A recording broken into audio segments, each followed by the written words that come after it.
ఎంత పిక్కలాట చూస్తే అర్థమవుతుంది మహిళ అమ్మాయిలు తెలివి. ఒక్కొక్క అమ్మాయి ఉంటుందమ్మా అనపర్తిలో చెప్పాలనే విషయం. 4 పిక్కలు ఉంటాయి. ఓ పిక్క పైకి విసురుతుంది, పై పిక్క కిందకి పడేలోగా మిగిలిన 3 కిందకి విసురుతుంది, పై పిక్క కిందికి పడేలోగా దాన్ని పట్టుకునేలోగా ఈ 3 ఇలా అని దాన్ని పట్టుకుంటుందమ్మా. అది తెలివి, అది తెలివి. ఆ ఆటలు నేర్పండి, పిల్లలు ఎంత బాగుంటారు. చింతపిక్కలు అవతల బారేసారు పట్టుకెళ్ళి. ఒలింపిక్స్ అంటారు. ఒలింపిక్స్ కంటే చింతపిక్సే చాలా గొప్ప.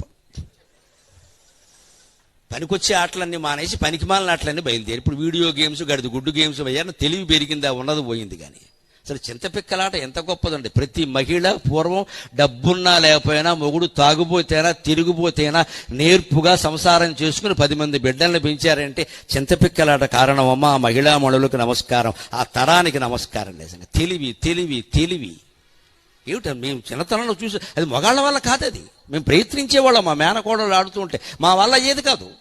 వీళ్ళు విచిత్రంగా అలా ఎగరేసి ఈ 3 కూడా బారేసేవారు. ఈ 3 కింద 3 బారేసి ఒకటి పైకి ఎగరేసి ఆ పైది కిందకు వచ్చేలోగా ఈ 3 అందుకు దాన్ని అందుకునేవారు.